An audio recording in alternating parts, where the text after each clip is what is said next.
निसार में तेरी गलियों के ए वतन जहां चली है रस्म के कोई न सर उठा के चले, जो कोई चाहने वाला तवाफ को निकले, नजर चुरा के चले, जिस्म जा बचा के चले।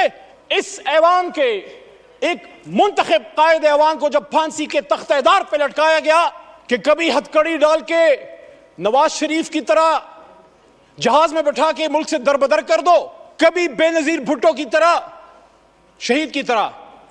बाप फांसी पे चढ़ चुका है, बेटी को पाकिस्तान में रहने की इजाजत नहीं, मां समेत उसको मुल्क से दरबदर कर दिया गया। रावलपिंडी जहां से पाकिस्तान को मजबूत होना था, मजबूत होना है और मजबूत होगा, उसी रावलपिंडी में लियाकत अली खान शहीद हुआ कि पाकिस्तान के एक साबिक वजीर आजम पे जानी हमला किसने किया। 2 साल के गैप के बाद कोई सियासी बात यहां करूंगा। इस तरफ के दोस्तों से दरख्वास्त है कि मैं हमेशा एहतराम का दामन नहीं छोड़ता, लेकिन अगर मेरी कोई बात आपको सख्त लगे तो उसका जवाब दलील से दीजिएगा। मैं बैठा हूं, अगर ज़रूरत हुई, वैसे ज़रूरत मैं महसूस नहीं करता, लेकिन मैं रिस्पॉन्ड कर दूंगा। दरख्वास्त होगी, मेरी बात पाकिस्तान के मफाद में मैं करना चाहता हूं। मैं सिर्फ बतौर पाकिस्तान तहरीक इंसाफ के एमएनए के तौर पे नहीं, इस मुअज़्ज़ज़ ऐवान के एक मेंबर और 25 करोड़ अवाम के एक नुमाइंदे के तौर पे एक बात करना चाहता हूं। अल्लाहुम्मा सल्लि व सल्लिम मुबारक अला सय्यिदिना मोहम्मद व अला आलि मोहम्मद। कहता हूं वही बात, समझता हूं जिसे हक, मैं ज़हर हलाहल को कभी कह न सका कंद। अपने भी खफा मुझसे हैं, बेगानी भी ना खुश। कहता हूं वही बात, समझता हूं जिसे हक। मेरे दोस्तों और मेरे भाइयों, आज से 2 साल पहले 9 अप्रैल की रात, जब आप मेरे बहुत से बहन भाई जो वहां बैठे हैं, आप यहां विराजमान थे और मैं हुकूमती बेंचेस पे पीछे शेख साहब की यहां मैं बैठा हुआ था, जो मेरी कुर्सी थी, और मेरे सामने मेरे लीडर की कुर्सी खाली थी। और मुझे ये लगा कि जिस तरह 3.5 साल मैंने अपने हुकूमत का दिफा किया, जो मेरी ड्यूटी थी, उस रात भी मैंने अपना फर्ज निभाना है। मुझे बहुत से लोगों ने पूछा बाद में, पूरे पाकिस्तान में जब मैं गया हूं, कि आपको इस तरफ बैठे लोगों से डर नहीं लगा? वो 170 172 थे।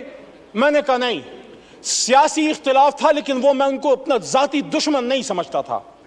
तो आज जो मैं ये बात करना चाह रहा हूं वो ये है कि जब पिछले 2 साल की तरफ मैं मुड़ के देखता हूं तो मुझे वही कहानी, खुर्शीद शाह साहब आपकी भी तवज्जो चाहिए, आप मेरे कायदे हिज़्ब इख्तिलाफ रहे हैं, तो मुझे वही कहानी रेप्लिकेट होती नजर आती है जो आज से 50 साल पहले इस ऐवान के एक मुंतखब कायदे ऐवान को जब फांसी के तख्तेदार पे लटकाया गया।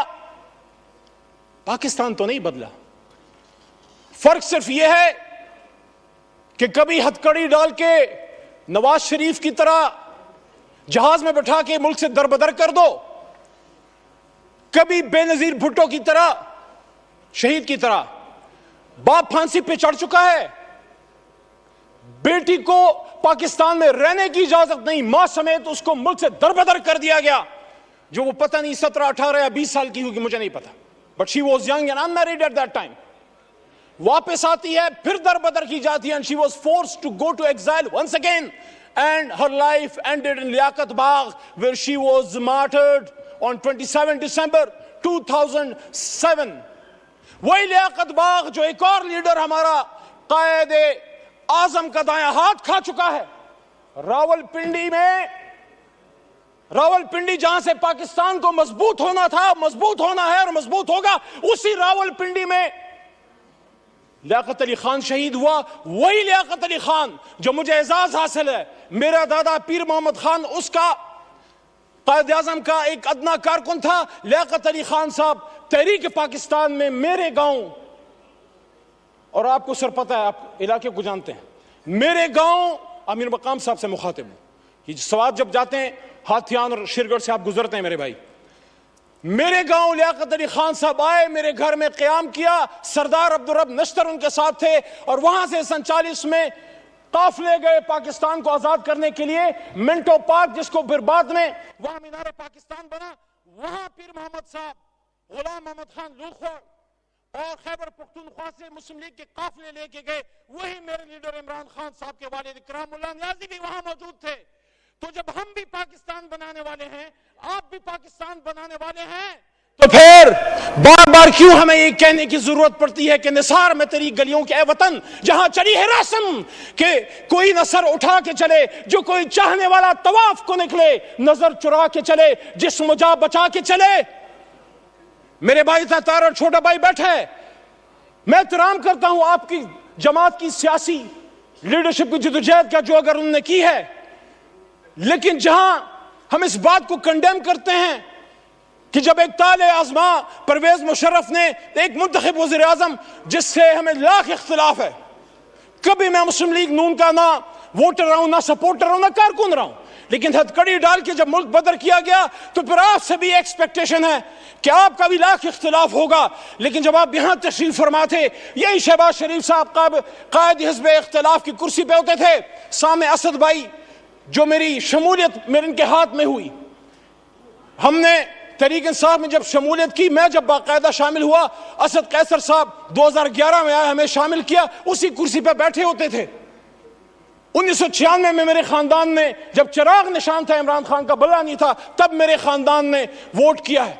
लेकिन वहां उस कुर्सी पे जो आदमी बैठा होता था, इमरान खान, वो चाहे आप उसको पसंद ना करें, आपको पसंद ना आए, लेकिन कायदे ऐवान तो था, उसको इसी पाकिस्तान में वजीराबाद में गोलियां मारेगी, 4 गोलियां खा के वो बैठा है अडियाला जेल में। क्या अडियाला गुंटानामो वे है जनाब स्पीकर साहब, डिप्टी स्पीकर साहब?